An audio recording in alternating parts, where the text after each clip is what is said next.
Good evening all of you. Today we will discuss about the lesson Human Eye and Colorful World.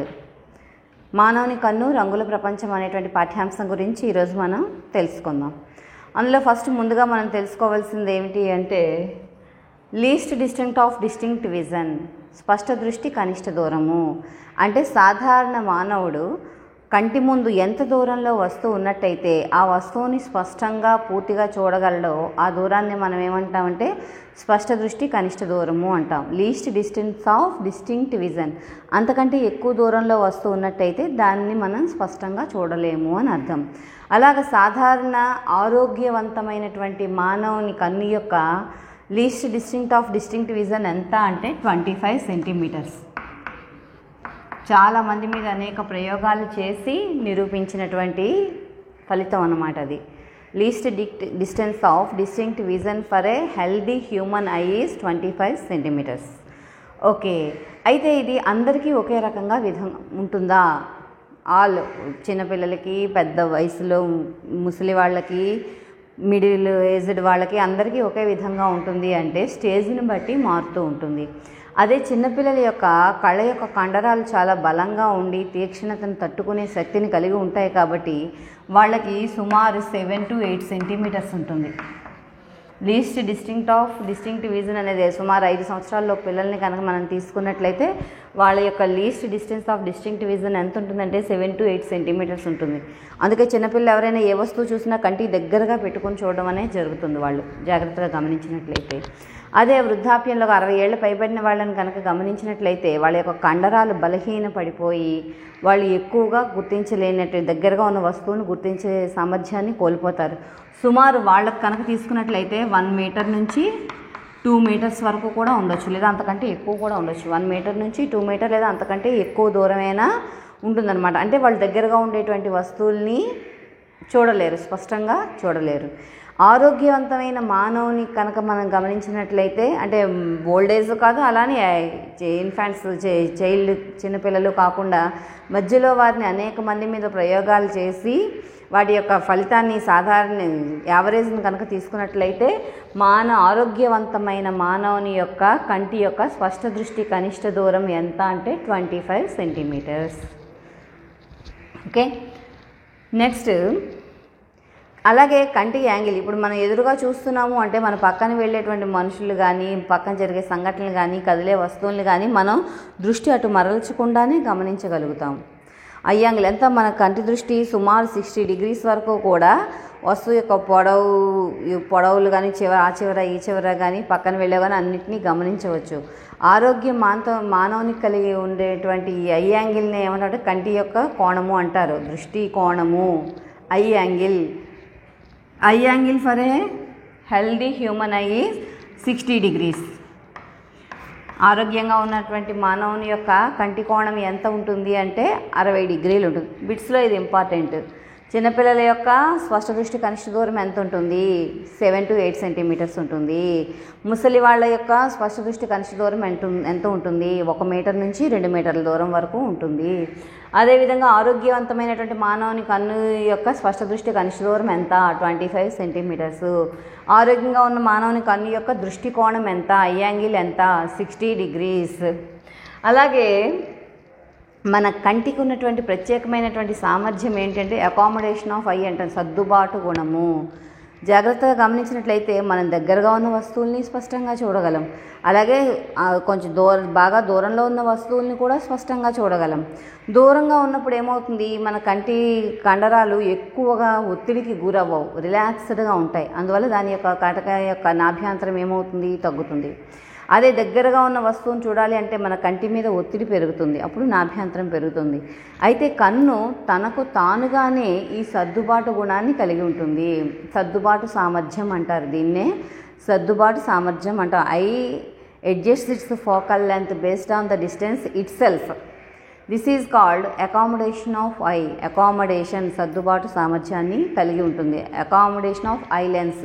మన కంటిలో కూడా కటకం ఉంటుంది. ఆ కటకం తనకు తానుగా ఫోకల్ లెంత్ని మార్చడం ద్వారా, రేడియస్ ఆఫ్ కర్వేచర్ని మార్చడం ద్వారా మనకి దూరంలో ఉన్న వస్తువులు కూడా స్పష్టంగా కనపడే విధంగా చేస్తుంది. ఇక్కడ focal length radius of curvature గురించి ఎందుకు మాట్లాడుకుంటున్నాం, ఇమేజ్ డిస్టెన్స్ గురించి ఎందుకు మాట్లాడటం లేదు అంటే కంటికి సంబంధించినంత వరకు image distance v is constant.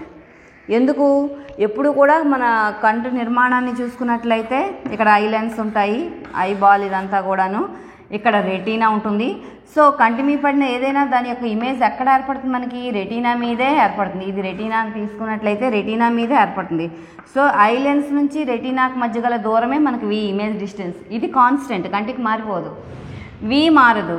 కాబట్టి మనకి ఫోకల్ లెంత్ మారాలంటే ఏంటి మారాలి, రేడియస్ ఆఫ్ కర్వేచర్ మారాలి. రేడియస్ ఆఫ్ కర్వేచర్ని మార్చడం ద్వారా, ఫోకల్ లెంత్ని మార్చడం ద్వారా, లేదా ఆబ్జెక్ట్ డిస్టెన్స్ దగ్గరగా ఉందా దూరంగా ఉందా u విలువ మార్చడం ద్వారానే మాత్రమే మనకి వస్తువు స్పష్టంగా కనబడేలా చేయగలం. అంతేగాని ఇమేజ్ డిస్టెన్స్ అనేది ఫిక్స్డ్, మారదు, స్థిరంగా ఉంటుంది.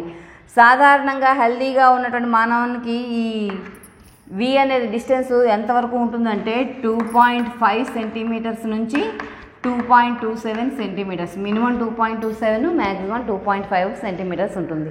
ఈ వాల్యూస్ ఎలా వచ్చాయో ఒకసారి చూద్దాం.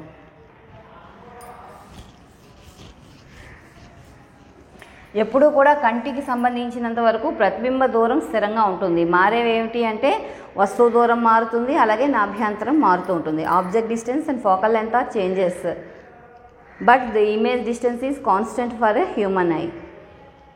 చూడండి, focal length of the eye. For suppose మీరు ఎక్కడున్న వస్తువును చూస్తున్నారు, అనంత దూరంలో ఉన్నటువంటి వస్తువును చూస్తున్నారు అనుకుందాం. అప్పుడు u ఈజ్ ఈక్వల్ టు ఏమవుతుంది, infinity. v is equal to ఎంత అవుతుంది, జనరల్గా 2.5 సెంటీమీటర్స్ అని మనం చెప్పుకున్నాం కదా. u ఏమో ఇన్ఫినిటీ, v ఎంత మనకి చెప్పుకున్నాం 2.5 సెంటీమీటర్స్. అనంత దూరంలో ఉన్నప్పుడు మనకి ఆబ్జెక్ట్ డిస్టెన్స్ మ్యాక్సిమం ఉంటుంది, దగ్గరగా ఉన్నప్పుడు మినిమం ఉంటుంది. అంటే ఫోకల్ లెంత్ ఇక్కడ మ్యాక్సిమం వస్తుంది అనమాట మనకి. v is equal to 2.5 centimetres. We already learn the lens formula. What is lens formula, 1/f is equal to 1/v minus 1/u. ఇక్కడ u వాల్యూ ఎప్పుడు కూడా మనకి కాన్వెక్స్ లెన్స్ అయినా కాన్కేవ్ లెన్స్ అయినా సరే కూడా మనకు మైనస్సే వస్తుంది. ఎందుకు, పోల్ నుంచి మనం మెజర్ చేస్తామని చెప్పుకున్నాం కదా, u వాల్యూ నెగిటివ్ వస్తుంది. కాబట్టి 1/f is equal to 1/v అంటే 1/2.5 సెంటీమీటర్స్ మైనస్ ఆఫ్ 1/- ఇన్ఫినిటీ. 1/∞ 0, కానీ ఈ మైనస్ ప్లస్ అయిపోతుంది, ప్లస్ 0 అనమాట. కాబట్టి 1/f is equal to 1/2.5 centimetres. Therefore f is equal to ఎంత అవుతుంది మనకి, 2.5 సెంటీమీటర్స్. అంతే కదా, 1/f 1/2.5 సెంటీమీటర్స్ అయితే f is equal to 2.5 centimetres. This is called f maximum. f value maximum ఎక్కడ ఉంటుంది మనకి, అనంత దూరంలో దూరంగా ఉన్నటువంటి వస్తువును చూసిన సందర్భంలో మనకి కంటి కటకం యొక్క నాభ్యంతరం గరిష్ట విలువను కలిగి ఉంటుంది. The focal length of the eye lens is maximum when the object is far distance or in infinite distance. ఇదే విధంగా ఒకవేళ ఆబ్జెక్ట్ కనుక స్పష్ట దృష్టి కనిష్ట దూరం దగ్గర పెట్టామనుకుందాం, then u is equal to minus, u value minus వస్తుంది కాబట్టి 25 centimetres. u is equal to 25 centimetres. v is equal to 2.5 centimetres. f minimum ఎప్పుడైతే ఈజ్ ఈక్వల్ టు ఎంత క్యాలిక్యులేట్ చేయాలి మనం. వస్తువు స్పష్ట దృష్టి కనిష్ట దూరంలో ఉన్నప్పుడు మనకి కనిష్ట నాభ్యంతరం ఉంటుంది, వస్తువు అనంత దూరంలో ఉన్నప్పుడు మనకి గరిష్ట నాభ్యంతరం ఉంటుంది. గరిష్ట నాభ్యంతరం మనకి ఎంత వచ్చింది, 2.5 సెంటీమీటర్స్ వచ్చింది. ఇప్పుడు కనిష్ట నాభ్యంతరం f minimum is equal to ఎంత వస్తుంది చూడండి, 1/f is equal to 1/v minus 1/u.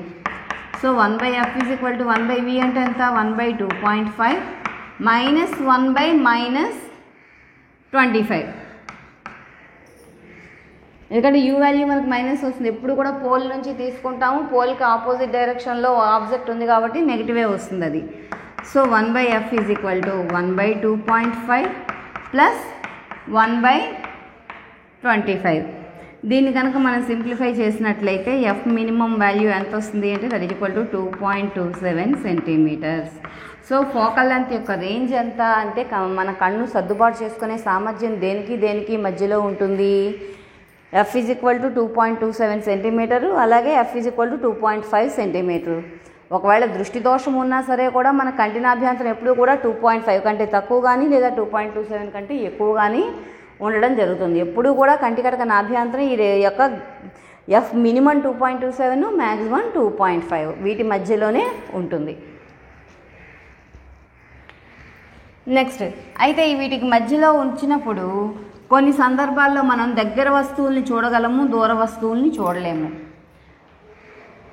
కొంతమందికి కంటి కలిగేటువంటి దృష్టి దోషాలు ఏంటి, దగ్గర బాగా కనిపిస్తాయి, దూరంగా ఉన్నవి కనిపించవు. అలాగే ఇంకొంతమందిని చూసినట్లయితే దూరంగా ఉన్నవి బాగా కనిపిస్తాయి కానీ దగ్గరగా ఉన్నవి కనిపించవు. దూరంగా వచ్చి బస్సు నెంబర్ని చెప్పగలుగుతారు కానీ అదే బస్సు దగ్గరకు వచ్చినప్పుడు గుర్తించలేరు. ఇలాగా కంటికి కలిగేటువంటి ఈ దోషాలనే మనం ఏమంటామంటే దృష్టి దోషాలు అంటాం. ప్రధానంగా మనం ఈరోజు 3 దోషాల గురించి చర్చించుకుంటాం. ఒకటోది ఏంటి అంటే myopia, second one hypermetropia,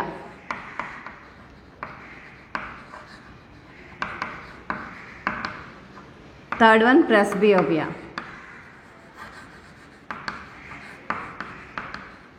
myopia, hypermetropia and presbyopia. Myopia అంటే ఏంటి అంటే హ్రస్వ దృష్టి. హ్రస్వ అంటే దగ్గర అని, షార్ట్ సైట్ అంటే దగ్గరగా ఉన్నవి కనిపిస్తాయి అని అర్థం, దూరంగా ఉన్నవి కనిపించవు. మయోపియా అంటే ఏంటంటే మనకి దగ్గరగా ఉన్న వస్తువులు కనిపిస్తాయి కానీ దూరంగా ఉండేటువంటి వస్తువులు కనిపించవు. అంటే అర్థం ఏంటి, దగ్గరవి కనిపిస్తాయి దూరంవి కనిపించవు అంటే యాక్చువల్గా కంటి కటకం మీద పడినటువంటి వస్తువు యొక్క ప్రతిబింబం ఎక్కడ పడాలి, మనకి రెటీనా మీద పడాలి. కానీ రెటీనా కంటే ముందే పడిపోతున్నది, అందువల్ల దగ్గరవి కనిపిస్తున్నాయి కానీ దూరం వస్తువులు మనకి కనిపించవు. సో దాన్ని మనం రెక్టిఫై చేసుకోవాలి అంటే ఏం చేయాలి, మయోపియాని కానీ హైపర్మెట్రోపియా కానీ ఇటువంటి వాటిని రెక్టిఫై చేసుకోవాలి అంటే మనం కటకాలను ఉపయోగించాలి. ప్రీవియస్ లెసన్లో మనం కటకాలను గురించి తెలుసుకున్నాం కదా. అయితే మయోపియాని రెక్టిఫై చేయడం కోసం మనం ఉపయోగించేటువంటి కటకం ఏమిటి అంటే ద్విపుటాకార కటకము. We will use biconcave lens to rectify the eye defect of myopia. మయోపియాని మనం రెక్టిఫై చేసుకోవడం కోసం ఉపయోగించేటువంటి కటకం ఏంటంటే బైకాన్కేవ్ లెన్స్.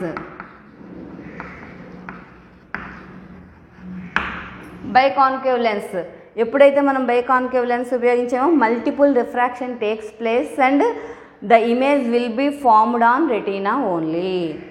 కంటి ముందు మనం బైకాన్కేవ్ లెన్స్ పెట్టుకోవడం వల్ల చూడండి అక్కడ 4 సార్లు మనకి రిఫ్రాక్షన్ జరుగుతుంది. ఫస్ట్ సర్ఫేస్ ఒకటి, సెకండ్ సర్ఫేస్ ఒకటి,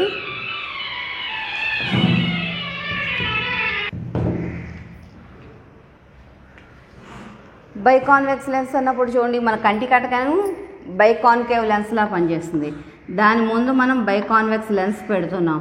అందువల్ల ఏంటి ఇక్కడ ఒక రిఫ్రాక్షన్, ఇక్కడ ఒక రిఫ్రాక్షన్ అయ్యి రెటీనా మీద ఇమేజ్ ఏర్పడే విధంగా ఏర్పాటు చేయబడుతుంది. అది మన కంటి యొక్క పవర్ మీద డిపెండ్ అయి ఉంటుంది. పవర్ ఆఫ్ లెన్స్ గురించి నెక్స్ట్ తెలుసుకుంటాం, ఓకేనా. సో ఇలా multiple refraction takes place and the biconcave lens rectifies the eye defect of myopia. In the same way ఇదే రకంగా హైపర్మెట్రోపియా, దీన్నే మనం ఏమంటాము అంటే దీర్ఘదృష్టి. హైపర్మెట్రోపియా అంటే ఏంటంటే దీర్ఘదృష్టి. అంటే ఏంటి, మయోపియాలో ఏమవుతోంది, మన కంటి రెటీనా కంటే ముందే మనకి లైట్ రేస్ అన్ని కన్వర్జ్ అయిపోయి ఇమేజ్ ఏర్పడిపోతుంది. హైపర్మెట్రోపియా అయితే రెటీనా మీద కాకుండా రెటీనాకు వెనుకని ఈ లైట్ రేస్ అన్నీ కూడా కన్వర్జ్ అవుతున్నాయి. అంటే ఏమవుతుంది, రెటీనా వెనుక ప్రతిబింబం ఏర్పడుతుంది కాబట్టి మనం స్పష్టంగా వస్తువుని చూడలేం, దూరంగా ఉండేటువంటి వస్తువుని స్పష్టంగా చూడలేం. ఆ దోషాన్ని మనం ఏమంటాము అంటే దీర్ఘదృష్టి. దూరంగా ఉన్నవి కనిపిస్తాయి, దగ్గరగా ఉన్నవి కనిపించవు. ఈ దగ్గరగా ఉన్న వస్తువు యొక్క ఇమేజ్ ఎక్కడ, రెటీనాకి వెనుక ఏర్పడుతుంది. అందువల్ల మనం ఏమిటి, దగ్గరగా ఉన్న వస్తువుల్ని స్పష్టంగా చూడలేం. ఈ దోషాన్ని మనం ఏమంటాం, దీర్ఘదృష్టి లేదా హైపర్మెట్రోపియా అని చెప్పేసి చెప్పుకుంటాం. The image will be formed beyond the retina, so we cannot see clearly the object which is kept near in front of our eye. మన కంటి ముందు పెట్టినటువంటి వస్తువుని స్పష్టంగా మనము చూడలేము హైపర్మెట్రోపియా ప్రాబ్లం ఉన్నప్పుడు. To rectify the problem we use biconcave lens.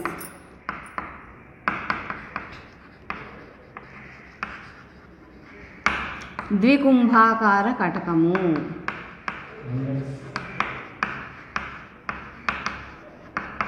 To rectify the problem we will use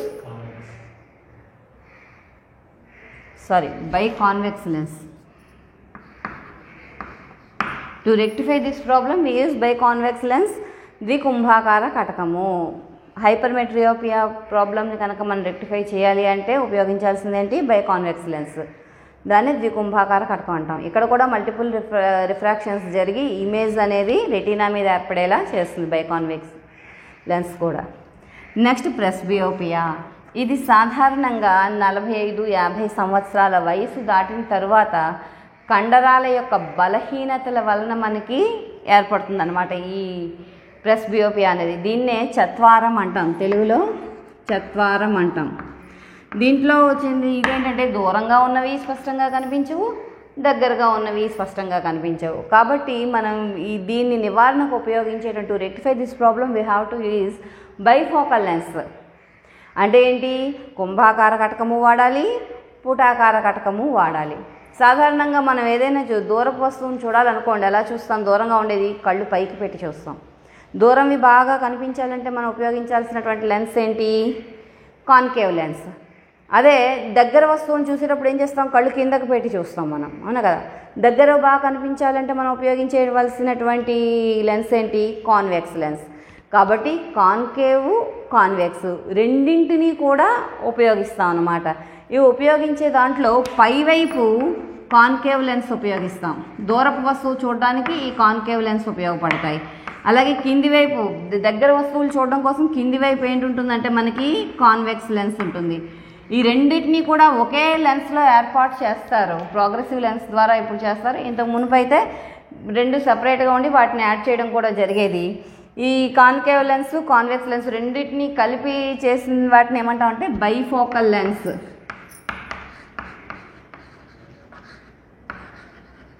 ద్వినాభీయ కటకాలు అంటాం.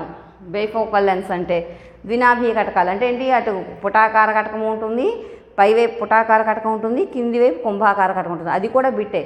పైన ఏ కటకం ఉంటుంది అని అడుగుతారు. సో కాబట్టి ఎక్కడ ఏది ఉంటుందో కూడా మనకు ఖచ్చితంగా తెలియాలి. ఇచ్చినటువంటి బైఫోకల్ లెన్స్లో పైవైపు మనకి కాన్కేవ్ లెన్స్ ఉంటుంది, కింది వైపు కాన్వెక్స్ లెన్స్ ఉంటుంది. పైవైపు పుటాకార కటకం ఉంటుంది, కింది వైపు మనకి కుంభాకార కటకం ఉంటుంది. నెక్స్ట్ పవర్ ఆఫ్ లెన్స్ అంటే ఏంటి? కటక సామర్థ్యము. ఇప్పుడు దోషం ఉంది అని తెలుసు మనకి.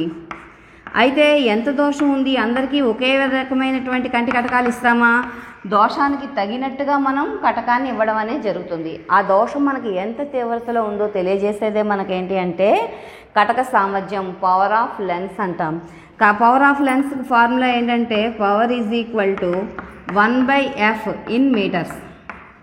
మీటర్స్లో అయితే 1/f, అదే సెంటీమీటర్స్లో ఇక్కడ ఎఫ్ని మీటర్స్లో అనమాట. That is equal to 100/f in centimetres. ఎఫ్ని కనుక మనం సెంటీమీటర్స్లో తీసుకున్నట్లయితే 100/f వేసుకోవాలి. ఎఫ్ని కనుక మనం మీటర్స్లో తీసుకున్నట్టయితే 1/f కింద మనం తీసుకోవాలి. ఇప్పుడు ఫర్ ఎగ్జాంపుల్ తీసుకుందాం. ఒక డాక్టరు మన పవర్ ఆఫ్ లెన్స్ యొక్క యూనిట్స్ ఏంటి అంటే డయాప్టర్స్. కంటి కటక సామర్థ్యం ఉంది కదా, కటక సామర్థ్యానికి యూనిట్స్ ఏంటి అంటే మనకి డయాప్టర్స్ అనమాట. డీతో సూచిస్తాం, క్యాపిటల్ డీతో సూచిస్తాం. ఇప్పుడు ఒక డాక్టరు కంటి దోషం ఉన్నటువంటి ఒక వ్యక్తికి 2 డయాప్టర్స్ లెన్స్ వాడమని ఇచ్చారు. సో అతని యొక్క కటక నాభ్యంతరం ఎంత? కంటి కటకానికి అతని కంటికి తయారు చేయాల్సినటువంటి కటకం యొక్క ఫోకల్ లెంత్ ఎంత ఉండాలి? 2 డయాప్టర్స్ పవర్ని కనుక అది సాటిస్ఫై చేయాలి అంటే ఎంత నాభ్యంతరం ఉండాలి? ఫర్ ఎగ్జాంపుల్ మనకు ఆల్రెడీ ఫార్ములా తెలుసు కదా, P is equal to 1/f or 100/f. సెంటీమీటర్స్లో మనకు కావాలి 100/f. కానీ మనకి కనుక్కోవాల్సింది ఎఫ్ ఈజ్ ఈక్వల్ టు ఏమవుతుంది? 100/p అంతే కదా. That is equal to 100/2 dioptres. కాబట్టి that is equal to 50 centimeters. So the focal length of the eye given power, for the given power we have to find the focal length of the eye. That focal length of the eye is 50 centimeters. So power of lens ఇచ్చారంటే మనం focal length కనుక్కోవచ్చు, focal length ఇస్తే power of lens మనం కనుక్కోవచ్చు. Thank you.